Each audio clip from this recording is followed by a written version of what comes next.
Je pensais que nous étions l'eau et le feu. J'étais son aurora et lui mon chip. Nous nous complétions.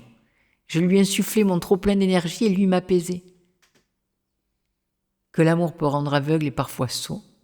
Platon lui-même l'écrivait dans les lois. Celui qui aime s'aveugle sur ceux qu'il aime. Nous partagions l'art et la tendresse. Le plaisir charnel avait fait place aux accords angéliques qui sortaient de ses doigts sur les touches du clavier. Il avait l'oreille absolue et des mains d'artiste. J'aurais aimé qu'il consacre autant de temps à explorer mon corps que celui qu'il passait à parcourir les octaves. Dieu, que la chasteté était lourde à porter.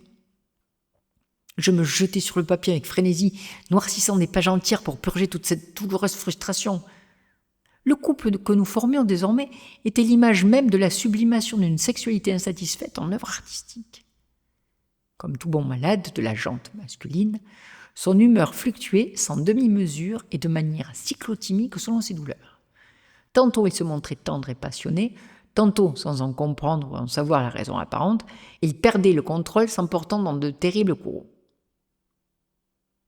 Il avait envers moi des propos malveillants et m'adressait des reproches avec plus ou moins de virulence selon son état sur ma facilité d'écrire, sûrement pour me déstabiliser ou me culpabiliser. Pour lui, accoucher de quelques croches et blanches parfaites était laborieux et parfois violent. Il sortait son âme dans chacune de ses notes. La gestation avant la délivrance peut être longue et cette dernière douloureuse. Je pense que mon enthousiasme et ma vivacité l'agaçaient. « Il faut bien que maman s'amuse, disait-il. »« Eh bien oui, il fallait bien que je m'amuse. Que voulez-vous ? Il aimait le calme et moi le monde. Il était jaloux et moi jovial. J'aimais sans cesse recevoir et lui, selon ses envies. » Force est de constater que nous n'étions plus au diapason. Notre relation était plutôt tendue, la communication rendue quasi impossible. Nous étions las l'un de l'autre. Je lui fis part de mes craintes concernant notre relation, ou du moins ce qui semblait en rester, et de ma frustration face à son comportement et ses emportements incontrôlés, sans oublier ses nombreuses lettres, notamment à son grand ami Titus. Il aurait dû faire montre de plus de prudence sur ces petits secrets. « Ma chère vie, donne-moi tes lèvres. Dieu, que ces mots font mal et vous transpercent le cœur comme un glaive, lorsque c'est la main de votre amour qui les écrit et qu'ils ne vous sont pas dédiés. Jamais. À moi, son aurora, rien.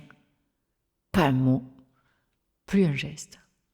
Et j'étais devenue une amante chaste et fidèle, dormant dans la chambre d'à côté, me levant si besoin. Mon total attachement ainsi que mon dévouement sans faille, toutes ces prières n'avaient pu faire de miracle. Le rendre plus heureux ou plus calme devenait chose vaine. Son irritation ne cessait de croître.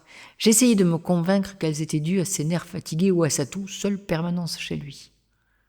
Chopin se cloîtrait dans sa chambre des heures durant, pleurant, gémissant, arpentant la pièce de long en large.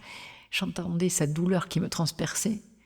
Imaginant avoir encore un peu d'influence, j'avais mis à sa disposition dans son antre plumes et encriers, le suppliant de lâcher prise, de se faire confiance, l'encourageant à se fier à ses premières inspirations.